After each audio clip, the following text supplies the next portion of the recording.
Hello guys, welcome back to my channel. Thank you very much for making this click. I want you to know that I really appreciate you. So I am here continuing the series of multiple choice question as I aim to help the students with their CXC exam that's coming up very soon. So the first question comes to us from coordinate geometry and it is asking us to find the gradient of the line PQ. Alright, so we know gradient of a line will be the rise. So gradient is denoted by M, which is going to be the rise over the run. All right. Now the rise means you're going up or it can be going down. So if you're going up, it's positive. If you're going down, it's negative. For the run, you're either going to the left or to the right. To the right is positive. To the left is negative. So we have to bear these things in mind. So we know that when we find the gradient of any straight line, we can draw a triangle above or below the line. All right, and that's a right angle triangle. So I'm going to be using this a dotted line to indicate the triangle that I'm going to be drawing. So you can go above the line or below the line. So we go ahead and do the rise run. So I'm going to go up first. So rise, so it's going to be 1, 2, 3. So from the starting point to here is 1, 2, 3. So that's 3, and I'm going upwards as a positive, right? So the run now I'm going this direction, and so that's the right. So it has to be a positive movement. So it's 1, 2, 3, 4, 5, and I'm going 5 that direction. So my rise is 3 and the run is 5. If you should use the triangle below the line, it should give you the same answer. So from Q going down, so Q 1, 2, 3, so it's 3, and it's going down, so that's negative 3, and you're going this direction, and that's going to be a negative 5, and the negative cancel the negative, gives a positive, and so it will still be 3 over 5, and so the answer is C. And that's how we do a question like this. If you need more of these, I have some videos on how to find gradient. You can go and check them out, or you can indicate in the comment section below, and I'll be happy to make some other questions for you. So the next question has to do with transformation geometry. And so we know we have rotation, reflection, translation, enlargement. What's missing? Glide, reflection, and a few of them. So let's go. So right here we have the line AK and the line EC. They said in the figure above, the line AK is the image of EC. So EC and AK is this is the object, this is the image. All right, so we are asked to tell what transformation took place after to map EC onto AK. All right, so we have rotation, reflection, translation, and enlargement.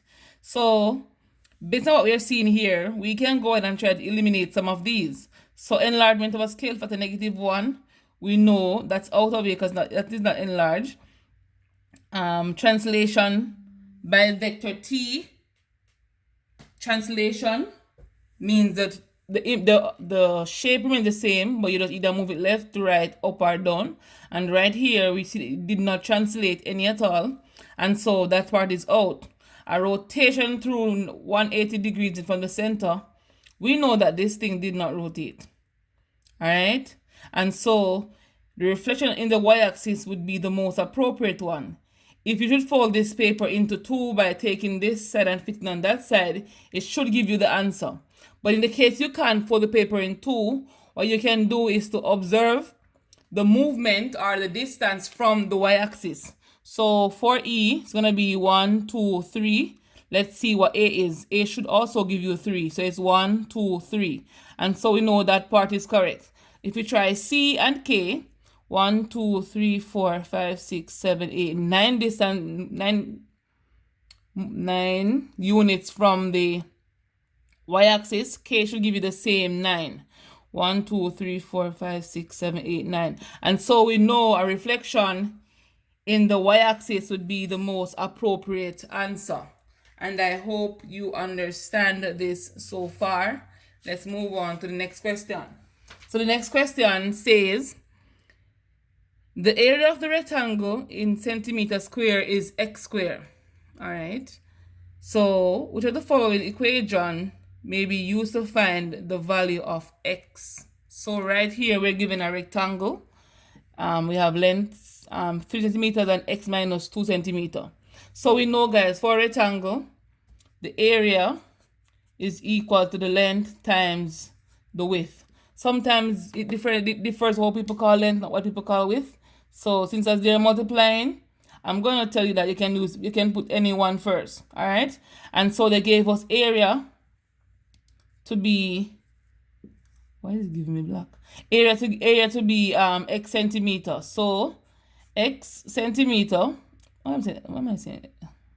X square, my bad guys, x square is equal to the length 3 times x minus 2. So the length times the width, so it's 3 times x minus 2. All right, guys, if you want to simplify this, you could, but since the answers are not simplified, we don't have to go any further.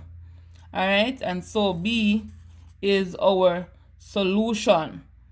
If you understand this one, let me know, and I'm happy that you do. But if you don't, leave me a comment and I'll get back to you. So for this one, guys, we're given x minus 1, 3x plus 5 to simplify. Here we have two binomial, that is 1 and 1, 1, 2, multiplying by each other. So we have to use a FOIL method to simplify this. And so FOIL says first outer inner last. I'm going to change the color. So it's going to be 3 x times the first term, x times the second term. And it's going to be negative 1 times 3x, negative 1 times 5. And you go ahead and simplify. So let's get it.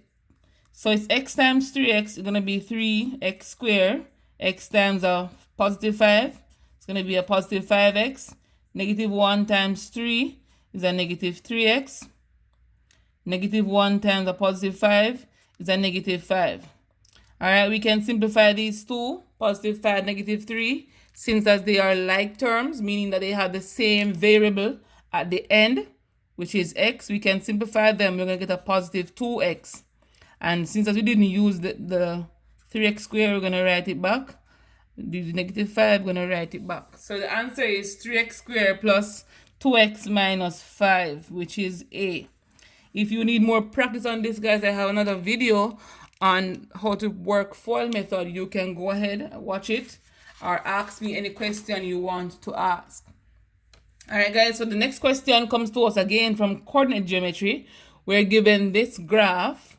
I hope you can see it, where m is at negative 3 and n is at a positive 3.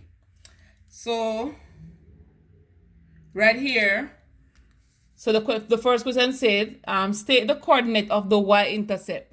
We know the y-intercept is a point where the line cuts the y-axis, all right? And it cuts the y-axis right here at 3.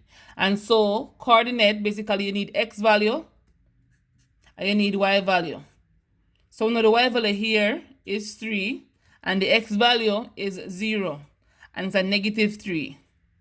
It's a negative 3 for y and 0 for x, so it is 0, negative 3.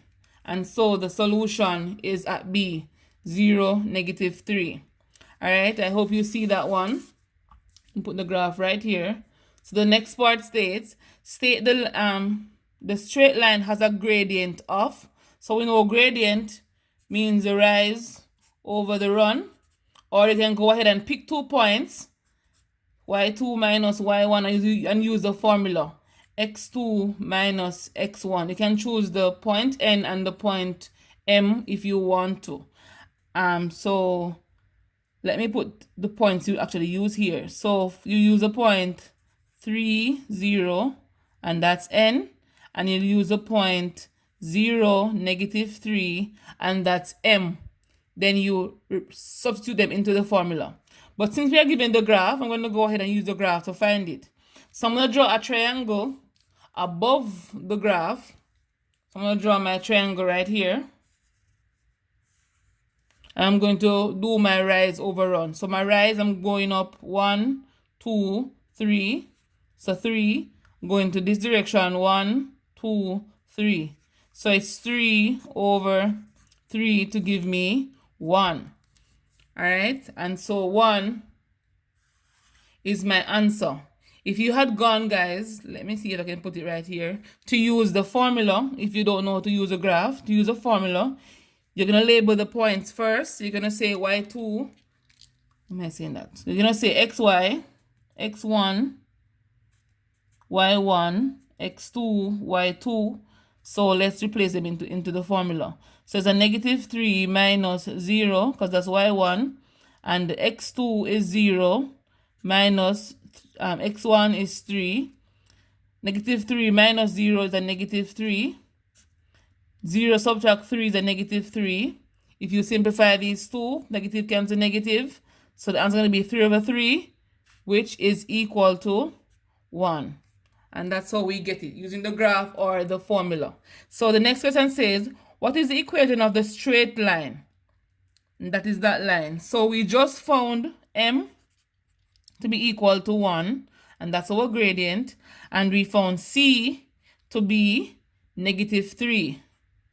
All right, and we know the general form is y equal mx plus c, or some say mx plus b. It doesn't matter, the same thing. So y is equal to 1x.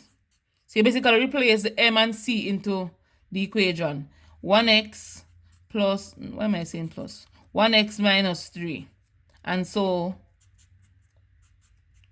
y equal x minus 3 is our solution, and that is A, y equal x minus 3. Alright guys, so thank you very much for watching. I hope this video was useful. If you have any challenge, please let me know in the comment section below, and I will see you on the next video.